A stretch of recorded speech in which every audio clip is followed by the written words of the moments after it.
Let's look at a movement I call the shoulder rock. So the movement we're going to be doing is going to look sort of like this, but upside down in a handstand.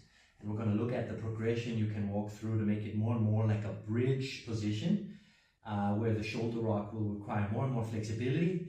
But as you're building the skill, we're going to use the wall, a box, and eventually the floor. So let's look at the movement.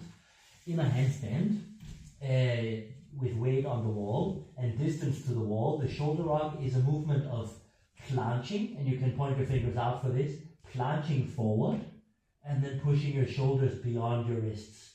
So planching, shoulders are in front of the wrists, overextending, shoulders are behind the wrists, or vice versa, depending how you use the terminology. But this movement right here, shoulders moving out and back, okay?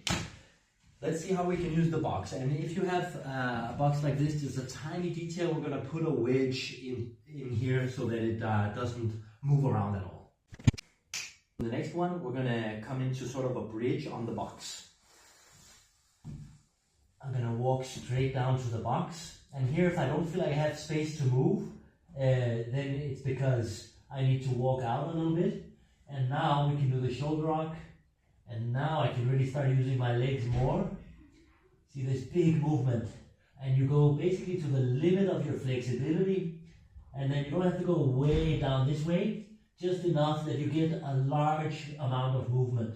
Because the larger amount of movement in the future, you'll have more and more of a sort of, you know, the bigger the distance, the more time you have to accelerate not only your shoulders, but the rest of your body over. But just forget about that and focus on the progression. The box is going to be a good level for many people. It's not overly requiring of your flexibility. It can be a little bit scary if you want to not have to walk on your hands.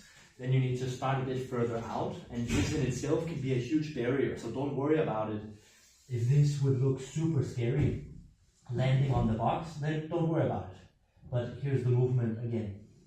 And to come out, step on the wall. And that's going to be my suggested exit every time. Step back to the wall to come out, and it's going to be great. And this is super scary, as you can see in this video with one of my clients, where we're just working even with a semi-position, feet half on the wall, half on the box, to just sort of start tasting that movement. It can be really freaky for the mind. So we're just going to build it up, wall and gently onto the box. And once that feels safe, we're going to progress the level of the box lower down. Might as well not wear a shirt with this off it goes. Okay, here's the same movement.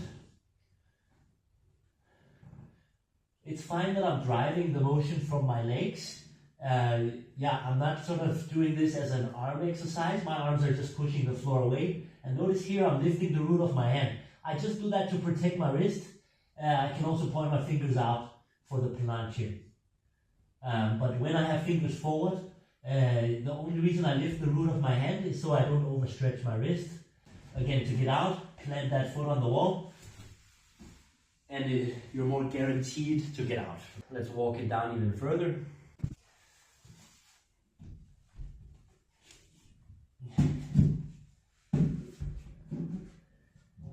Eventually, when the box is this low, again, just the same movement, when the box is this low, it might start to feel scary to jump back out again. So an alternate entry as you start to get down, and this is going to require a bit of arm strength, is to come in and come up through a bridge instead. And that does require you to put your arms wide, pop onto your head, and with arms wide, it's very easy, or much easier to push up. And once I'm there, here we go. And you can also, once the box is this low, you could exit that way as well. Most people have a regular plyo box, so that's a good place to start. It has 3 levels, but you might have to be creative with other things. If you're using another kind of box or bench, just remember, put it against a wall, because you don't want that thing sliding away from you, or you might land on your back. Okay, so that's one safety concern. Make sure the object cannot slide. The other object, the other thing is, like if I would put a bench against the wall, it's very narrow. Okay, so you might want to use something that's wide, and a box is somehow really cool. Even a softer plier box instead of a wooden one will work. So those are the box options. Let's look at the bridge option. This is only for the flexible ones. So don't do a bridge and rock back and forth unless your arms are able to be pretty vertical in a bridge already. You need to be able to taste bone stacking and then a bridge that feels easy. If your bridge on the floor does not feel easy, then screw that and put your feet up on the box and be humble. Do an exercise that teaches you, gives you space to actually do the movement, and not do a bridge that really feels hard and try and move around in a crappy bridge.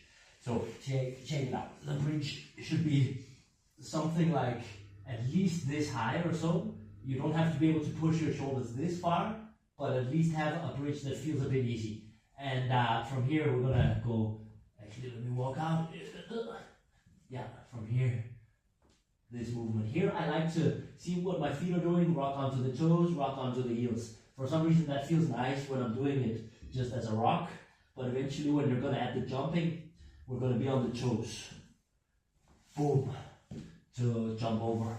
So key things to remember is this is a skill that comes from your legs. It's not meant to be super hard conditioning for the shoulder, but more of an awareness thing of let your arm move like an opposite pendulum or reverse pendulum, and feel both your overextending, staying strong and integrated in that, and coming into the planche and creating the biggest shoulder rocking motion possible, because this skill of moving the shoulders back and forth is going to be the main driver for your walkovers, reverse walkovers, TikToks, and so on. And if you don't have that motion in your body, those movements become more dangerous. It's important that you use the whole spectrum and don't just use the spectrum from neutral into planche, for example, where you're going to fall on your face. You want to be able to push into your hyperextension, and that's going to give you more space and more energy to come over.